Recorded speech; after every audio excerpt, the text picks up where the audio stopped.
Bom dia, meus amados, a graça e a paz do Senhor. Hoje vamos estudar o Evangelho segundo João, capítulo 7, versos 2 a 5, que dizem: Mas ao se aproximar a festa judaica dos tabernáculos, os irmãos de Jesus lhe disseram: Você deve sair daqui e ir para a Judeia, para que os seus discípulos possam ver as obras que você faz. Ninguém que deseja ser reconhecido publicamente age em segredo. Visto que você está fazendo estas coisas, mostre-se ao mundo, pois nem os seus irmãos criam nele.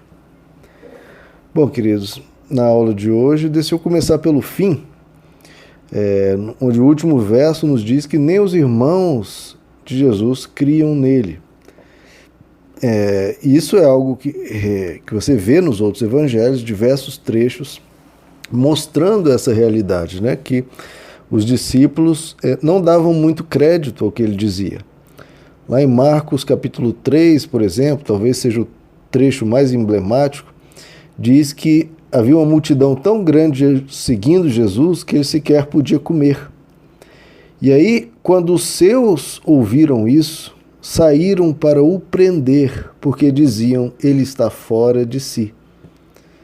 Então, eles duvidavam tanto de Jesus que chegaram ao ponto de querer prendê-lo, como se ele estivesse louco, como se ele estivesse fora de si, que eles queriam levar ele à força de volta para casa. Não, olha, deixa desse negócio de ser mestre, de ser rabino, você está se achando grande demais, você está muito empolgado. Não, Jesus, volte à realidade, abaixe um pouco as suas expectativas. Isso só foi mudar, queridos. Isso, ainda bem, mudou. E nós vemos isso, por exemplo, depois da ressurreição, que os familiares de Jesus já não tinham mais essas dúvidas, tanto é que no Pentecostes eles estavam todos juntos com os discípulos quando há aquela visitação do Espírito Santo. E aqui, queridos, há sempre uma controvérsia que surge de tempos em tempos, né? Será que realmente Jesus tinha irmãos nascidos de Maria? Ou eram irmãos nascidos de José, talvez de um casamento anterior, que José talvez tivesse contraído? Ou talvez a palavra aqui que está traduzida como irmãos, no grego, essa palavra pode ser traduzida também como primos, não é uma palavra específica para a irmandade, poderia ser utilizada também para primos. E aí algumas tradições cristãs ficam nesse conflito, querendo dizer se são irmãos, se são primos, etc. E, queridos, sinceramente, eu acho que criar divisão por causa disso é algo totalmente contraproducente. Esse não é o tipo de coisa o qual vale a pena debater. Sinceramente, eu gosto da frase de Agostinho que ele dizia: no essencial é necessário unidade. No que é secundário, a tolerância. Em tudo, o amor.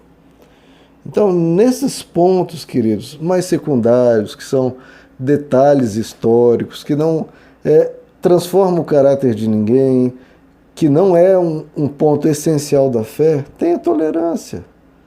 Se uma pessoa que é cristã pensa de uma forma, você de outra, meu irmão, não vamos brigar por causa disso, não vamos contender por causa disso, porque esse tipo de cisma, esse tipo de contendas, de confusão, muitas vezes só fortalece o lado dos céticos, dos ateus, etc., que vem a religião, uma coisa tão cheia de enroscos, de problemas, de contendas, que eles mostram: olha, a religião está sendo um problema, está sendo só motivos de brigas. E que a gente não faça com que eles tenham razão. Não, que eles não briguem por causa dessas coisas, tá bom? Se alguém tiver qualquer dúvida em relação a isso, fique à vontade de procurar. Quem tem afirmações fortes e firmes sobre isso, fique à vontade com a sua crença. Mas não vamos entrar nesse tipo de debate, porque eu acho que edifica nada o ser humano, qualquer conclusão que se chegue daí. Bom, e aqui os irmãos de Jesus, ou primos, seja lá quem for, falam para ele: olha, Jesus, você está na Galileia, isso aqui é o fim do mundo. Você fica fazendo seus milagres, seus ensinos aqui, mas aqui, olha, você não vai chegar a lugar nenhum com isso. Se você quer crescer, se você quer se tornar poderoso, conhecido, vá para a Judéia, que lá sim, ao templo, lá aos líderes políticos, os líderes religiosos, ali que há a maior quantidade de população, as pessoas importantes, vá para lá. E aqui a linguagem deles é um pouco de descrédito, um pouco de contestação. Ó, Jesus, se é verdade mesmo que você está dizendo acerca de você mesmo, então vai lá debater com os sábios, vai lá debater com os cultos. Então há uma certa linguagem de descrédito, mas há sim um princípio aqui de, olha, você não quer ser reconhecido, você não quer ser famoso, faça o seu nome, ganhe reputação, faça o seu nome conhecido. Então há um pouco de vaidade aqui. Isso é um perigo, queridos, que ronda a vida de todo líder cristão, de toda liderança, que muitas vezes, quando um líder diz, não, nós precisamos levar a mensagem de Deus ao mundo, muitas vezes eles, apesar dessa linguagem bonita, estão pensando como os irmãos de Jesus. O que querem é fazer o seu nome grande, o que querem é se promover. Ou quando dizem, nós precisamos expandir o reino de Deus, muitas vezes a verdade mesmo é que querem criar o seu pequeno império. Querem ter domínio, querem ter centenas, milhares de seguidores. Querem isso para si. Se expandir o reino de Deus fosse que ele ajudar de alguma forma para que a igreja do lado, sim, que se expandisse, provavelmente ele não faria. Então, queridos, que a gente aprenda com Jesus não fazer as coisas para fazer o nosso nome grande, mas para que fazer o nome de Deus grande. E para saber a sinceridade do seu coração e do coração de determinados líderes, veja se você ou eles se importam com os galileus, entre aspas, se importa com os pobres, com as pessoas simples, as pessoas que não podem te dar nada ou quase nada em troca. Veja se a pessoa, ou se você está fazendo as coisas apenas para enriquecer, para ter vantagens pessoais com a pregação do Evangelho. Veja se você ou esse líder está fazendo de graça tudo quanto possa, de graça, sem cobrar. É claro que a própria Bíblia diz sobre os pregadores do Evangelho que digno é o trabalhador do seu salário. É óbvio, todos precisam ter uma vida, tem que pagar suas contas, e é digno, né, você ser remunerado pelo seu esforço. Agora, se a pessoa tem a sua remuneração, no mais, faça o quanto for possível gratuitamente para edificar as pessoas. E tenha sempre esse cuidado, querido, de não fazer as coisas por soberba, por vaidade, que é uma das acusações de Jesus aos judeus, aos fariseus. Em Mateus 23, por exemplo, ele diz: todas as suas obras eles fazem a fim de serem vistos pelos homens.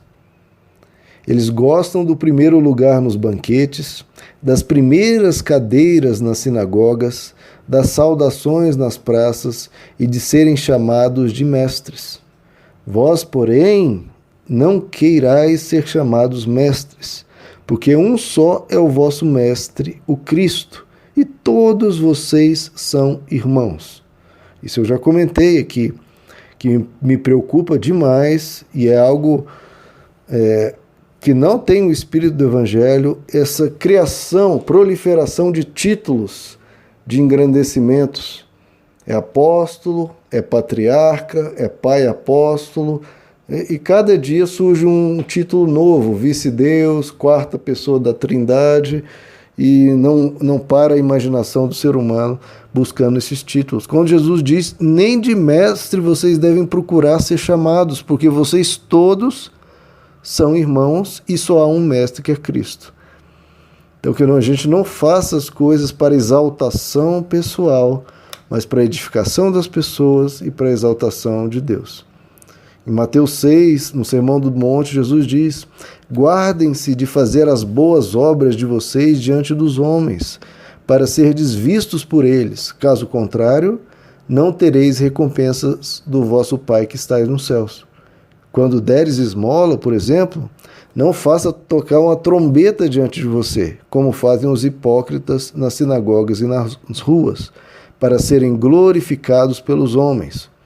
Pelo contrário, quando você der uma esmola, não saiba a sua mão esquerda o que faz a direita, para que a tua esmola fique em secreto, e o teu Pai que vê em secreto te recompensará abertamente. Ele cita o exemplo da esmola, cita o exemplo da oração, que também era usada pelos fariseus para mostrar o quão espirituais eles eram. Eles gostavam de orar alto, em lugares públicos.